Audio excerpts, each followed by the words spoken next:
Hello, welcome to S P ಅಡುಗೆ ಮನೆ. ಇವತ್ತು ಈರುಳ್ಳಿ ರೈಸ್ ಮಾಡೋದು ಹೇಗೆ ಅಂತ ನೋಡೋಣ. ಇದು ತುಂಬ ಡಿಫ್ರೆಂಟ್ ಆಗಿರುತ್ತೆ ಆ್ಯಂಡ್ ತುಂಬಾ ಟೇಸ್ಟಿ ಆಗಿರುತ್ತೆ ಆ್ಯಂಡ್ ಇನ್ಸ್ಟೆಂಟಾಗಿ ಕೂಡ ಮಾಡ್ಕೊಬೋದು. ಬನ್ನಿ ಹೇಗೆ ಮಾಡೋದು ಅಂತ ನೋಡೋಣ. ಇವಾಗ ಒಂದು 5-6 ಟೀ ಸ್ಪೂನ್ ಆಗೋಷ್ಟು ಎಣ್ಣೆ ಹಾಕ್ಕೊಳ್ಳೋಣ. ಸ್ವಲ್ಪ ಎಣ್ಣೆ ಜಾಸ್ತಿನೇ ಬೇಕಾಗುತ್ತೆ. ಅದಕ್ಕೆ ಸಾಸಿವೆ ಮತ್ತು ಜೀರಿಗೆ ಒಂದು 1/4 ಟೀ ಸ್ಪೂನ್ ಆಗೋಷ್ಟು ಹಾಕ್ಕೊಳ್ಳಿ. ಮತ್ತು ಒಂದು 2 ಟೀ ಸ್ಪೂನ್ ಆಗೋಷ್ಟು ಕಡಲೆ ಬೀಜ ಮತ್ತು ಕಡಲೆಬೇಳೆನ ಹಾಕ್ಕೊಳ್ಳಿ. ಅದನ್ನು ಚೆನ್ನಾಗಿ ಫ್ರೈ ಮಾಡ್ಕೊಳ್ಳಿ. ಈ ಥರ ಮಾಡೋದ್ರಿಂದ ಬೇಗ ಬೆಳಗ್ಗೆ ಬ್ರೇಕ್ಫಾಸ್ಟ್ ಕೂಡ ಬೇಗ ಆಗಿಬಿಡುತ್ತೆ ಆ್ಯಂಡ್ ಮಕ್ಕಳು ಕೂಡ ಬೇಗ ರೆಡಿ ಮಾಡ್ಬೋದು. ಈಗ ನೋಡಿ, ಹಸಿ ಮೆಣಸಿನ್ಕಾಯಿನ ನಾನು ಒಂದು 4 ತೊಗೊಂಡಿದ್ದೀನಿ. 4 ತಗೊಂಡು ಉದ್ದುದ್ದಾಗಿ ಹಚ್ಕೊಂಡು ಹಾಕ್ಕೊಳ್ತಾಯಿದ್ದೀನಿ. ಈಗ ಒಂದು ಬೆಳ್ಳುಳ್ಳಿನ ಬಿಡಿಸ್ಕೊಂಡು ಜಜ್ಕೊಂಡು ಹಾಕ್ಕೊಳ್ತಾಯಿದ್ದೀನಿ. ಸೊ ಅದನ್ನು ಚೆನ್ನಾಗಿ ಫ್ರೈ ಮಾಡಿ.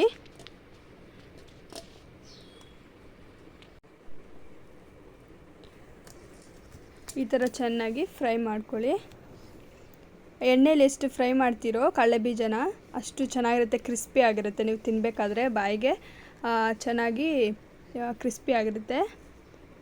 ಈಗ ನೋಡಿ, ಒಂದು 3 ಈರುಳ್ಳಿನ ಕಟ್ ಮಾಡಿ ಉದ್ದುದ್ದಾಗೆ ಕಟ್ ಮಾಡಿ ಫ್ರೈ ಮಾಡ್ಕೊಳ್ತಾ ಇದ್ದೀನಿ.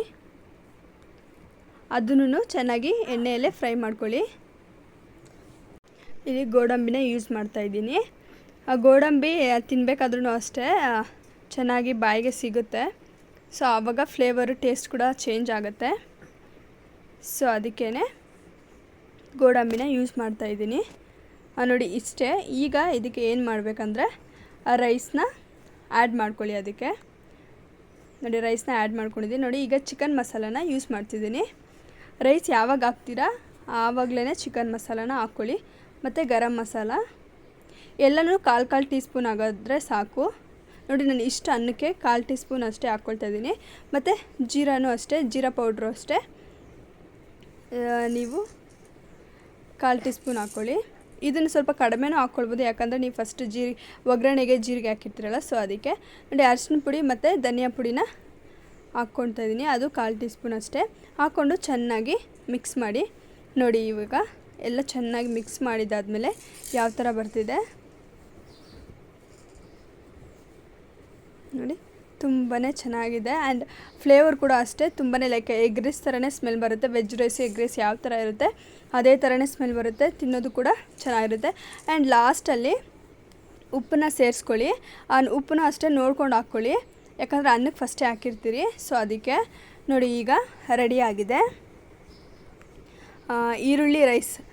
ತುಂಬಾ ಚೆನ್ನಾಗಿದೆ ಆ್ಯಂಡ್ ತಿನ್ನೋದು ಕೂಡ ತುಂಬ ಟೇಸ್ಟಿ ಆಗಿರುತ್ತೆ.